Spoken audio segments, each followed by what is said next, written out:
muchachos! Do you notice anything diferente about me?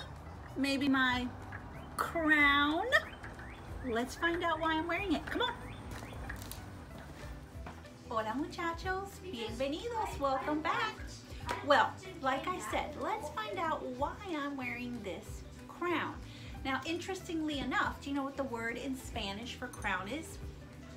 Corona. Have you been hearing that word lately? But yes, corona is the word for crown. And I am wearing one today because it is Fairytale Friday. And today I'm going to be sharing a story time with you about a fairy tale that you may have heard of in English, The Princess and the Pea. And I'm going to be sharing this libro, which is called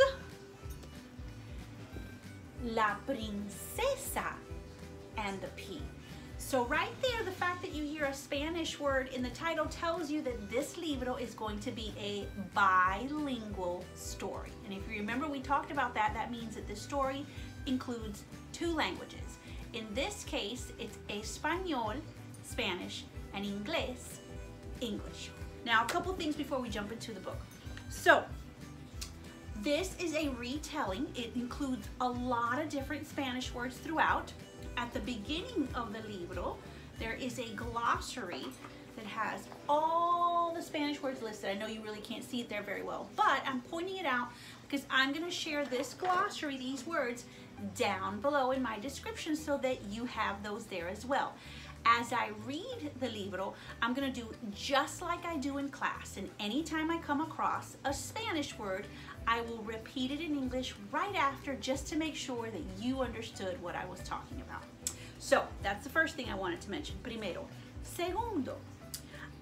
Before we start, I don't think we've talked about this since I've been sharing libros on here with you, but one thing that I love to point out look at, I should say, when I start my libros, is in the inside of the book, there are usually lots of things going on that are really cool aside from the story. So I want to make sure and point out just a couple of those today before we start.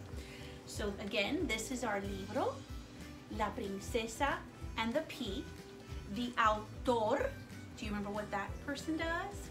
The author, they write the story, is Susan Middleton Elia. The ilustrador, the person who draws the pictures, and in this case they're really cool, is Juana Martinez Neal. Okay? Let's begin. So here's the libro, La Princesa and the Pea, and here are a couple things I wanted to point out. So I always like to look, when I first open a libro, I love to look at the dedications. And that is the part where the autor and the ilustrador tell you who they wrote this book for, who they had in mind. And I always find that kind of cool and neat to see, and I've kind of trained my own kiddos to do this, and then sometimes we'll make little stories up about who they're dedicating it to, and we'll think, oh, I wonder who that is or what that means to them. So I always like to do that. In this case, like, I'll read this one. It says, the ilustrador said, to all the moms who want the best for their boys and all the boys who know what's best for them, and to Chris. And that's what the ilustrador said. And that's usually right at the beginning. So I'll show you this one and the adorable picture that is on that page. Okay. And another thing I'm going to point out on this libro that I loved, at the very back, and you don't always get this kind of stuff, but there is a note. It says from the ilustrador, a note from the illustrator. A lot of times you get these from the autor, the author, but this one was from the illustrator. And I thought it was neat because she mentions that the inspiration on a lot of the pictures and the clothing they're wearing and the materials that we see in the libro, she was inspired by when she took a trip to Peru, which is, and in class we talk a lot about different countries where Spanish is the main language, and Peru is one of those where Español is the main language. And she says, let's see where it is. Okay, the textiles in the book were inspired by the weaving and embroidery of the indigenous people of Peru. So I thought that was really neat because it gives you a little background on what she was thinking when she picked these pictures she drew, and it just gives you a little more information on the ilustrador as well. So without further ado, La Princesa and the Pea.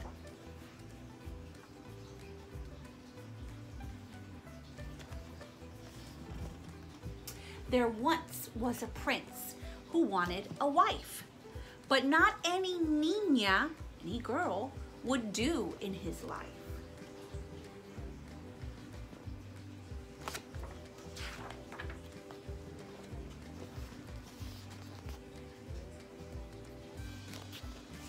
His madre, that's a mom, was picky.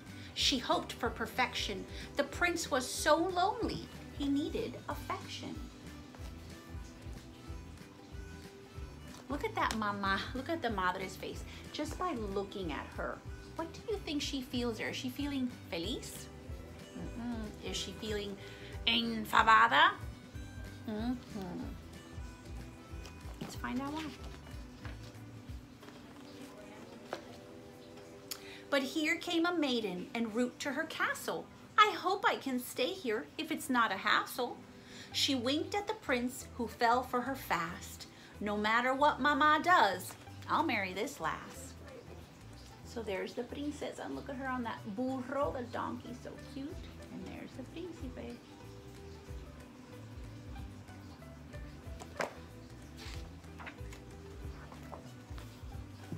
The prince said, "Come in." But his mother, La Reina, the queen, decided to test her. Would this girl be buena, good? Mama sneaked away at the royal jardín, jardín is garden, and found a small pea that was fit for a queen.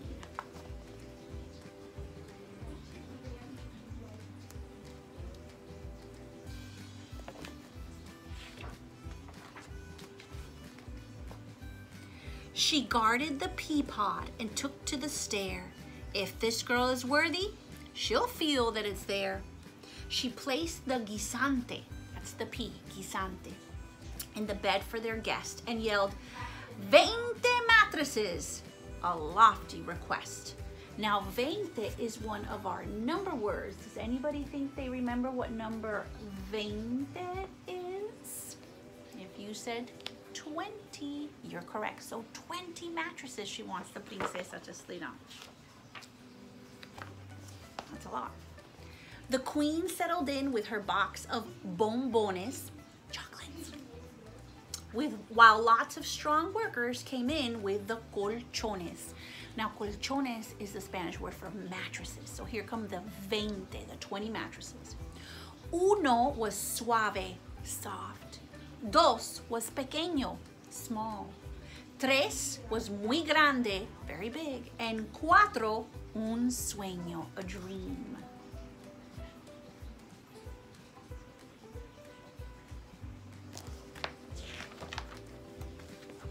Several were pinstriped and some made of fleece. Others were dotted or checkered or the color gris. Do you remember what color gris was? That's not a color I use often. Gray. Gris is gray.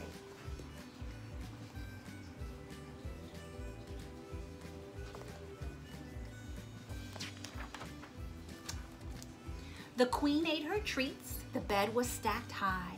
And right when they finished, La Niña, the girl, came by. Here is your cama, your bed, a place you can sleep. Thank you, said the girl. I don't even need to count sheep.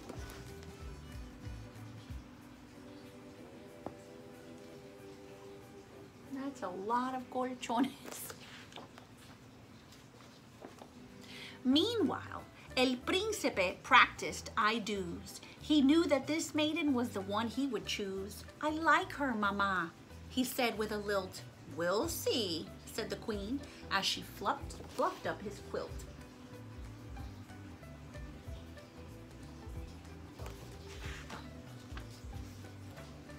The girl stretched her brazos, her arms, and yawned with her boca.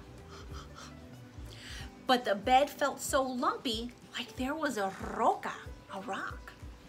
The little guisante, the little pea, was 20 times deep.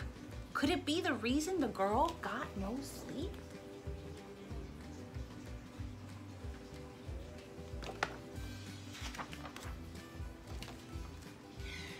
She trudged down to breakfast, and her ojos were so droopy. And how was your slumber, la reina, the queen asked, very snoopy. Great, said the girl, if you like hard and lumpy. Oh, pobrecita, poor thing, said the prince, you're grumpy. Their guest brightened up as she noticed the lad. Really? She murmured. It wasn't that bad.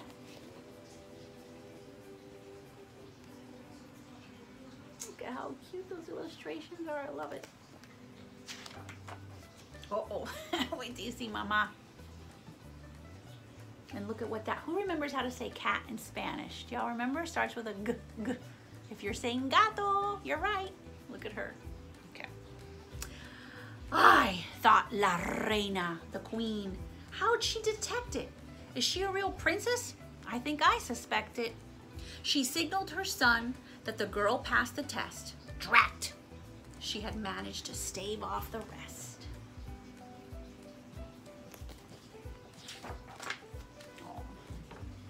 The prince soon proposed with a golden anillo ring. They married that week in the royal castillo castle. The queen kept her promise and threw a big boda wedding. The bride wore a wedding gown with stylish de moda in fashion. Acepto, acepto, I accept, I accept. They both said I do, and still to this day the queen has no clue. The prince had put pitchforks and stones under la cama, under the bed, to help his true love pass the test of the queen mama. Ooh, he's sneaky. Look at that, how cute. Oh, and I see those woven textures she was talking about that inspired her. The prince and his bride had hijos, children galore, one for each mattress, and then had no more. Now, I want you to pay close attention. Look at the reina in the picture now. Does she look enfadada anymore? She looks feliz. Why do you think that is? All those little grandchildren, maybe? So cute. The end, el fin. Well, I hope you enjoyed our Princesa and the Pea for Fairy Tale Friday. And now, let's look at our little craft project that I've got for us. And remember, this is optional, only if you want to try. All right, so what I did was I made a princesa on a cama, on a bed, and there is her pea, the guisante, okay? So let me tell you what I did for this one. What I did was, first I started with a regular piece of construction paper, as you see here, and I cut out these strips. I was cleaning out a closet, which was really overdue on that, so that's one good thing about being home. And while I was doing that, I came across all this cool scrapbook paper that I used to have that I didn't even know I had anymore, so that was awesome. So I said, oh, this is what I'm gonna use. So I cut up lots of different strips, and if you see, they don't really match, and that's on purpose. I was kind of trying to give it a feel like the book had with all the different textures that she was inspired of, so I was kind of trying to do the same thing. So I cut out a bunch of tiny strips. I cut out 2 on the side to kind of look like her cama, her bed, and then these are the mattresses, and the word for mattress again is colchón. So those are the colchones. When I did my princesa, my princess, I cut out a dress, a vestido in the shape of, or what shape do you see there? That is a triángulo, a triangle, and I made that her body. I used a círculo, circle, for her cabeza, her head. Then of course I added her own corona, just like mine, her own crown. And as I was doing it, I added ojos, look at my googly eyes, and a boca, and I even added some pelo. All of this was construction paper. Okay, now this brings me to our tarea, our homework. Okay, so our first homework is, if you choose to make this little craft, make your own princesa. Now, if you're a niño, a boy, can you make a príncipe, a prince instead? Of course. So make whatever you want. It could be a princesa or a príncipe, okay? And we're gonna put them on a cama. Now, we're about to count how many colchones I added, but you can add as many as you want. That's our segunda part of the tarea, second part of the homework, okay?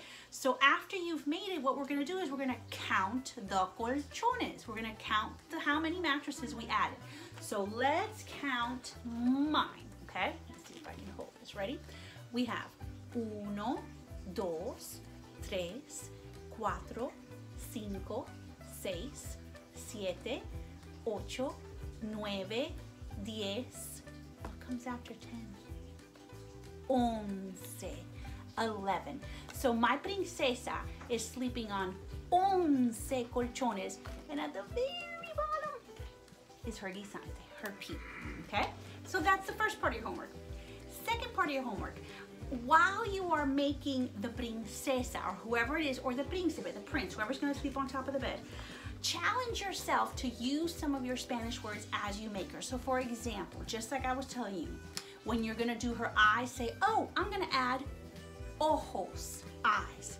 When you do her mouth, say, now I'm gonna add the boca, the mouth. And say that out loud as you're doing it. I don't know if you talk to yourself, but I sure do. My family's kind of used to it already, but say it out loud. Practice it. The louder or the more you say it, it kind of helps things keep in there. Same thing when you're adding her hair, say, oh, now I'm gonna add her pelo, her hair, or her corona, her crown, etc. So use your vocabulary, use those words out loud. And then of course, count, okay? How many colchones you added. Tercera, third piece of tarea. I got a lot today, huh? Okay, tercera is, I haven't asked this and I can't believe I haven't asked this yet, but I'm always curious. I always love to know what people are reading. If you know Senora Terry, and I know you know me well, I love libros, and I always find a way to bring libros into the classroom. So I'm always curious, what are you reading? That's like my favorite question to ask people. So I want to know from you, what are you reading? What are you leyendo? It could be something you read recently or have been reading, picture books, chapter books, whatever. I want to know. So please tell me, whether it's in the comments or have your mama and papa email me, text me. Y'all know how to get me. Let me know. I'd love to find out. And of course, if you end up doing the little craft, share that too. I would love to see it, okay? Now, you know what I've been reading, fairy tales. And I can't wait till we spend another story time together again. And muchachos, I can't say enough. Thank you so much for all the little messages you send my way. It makes my corazón, my heart, más grande, bigger every day that I get to hear from you. I miss you so very much, and I can't wait to see you. Until then, adios muchachos.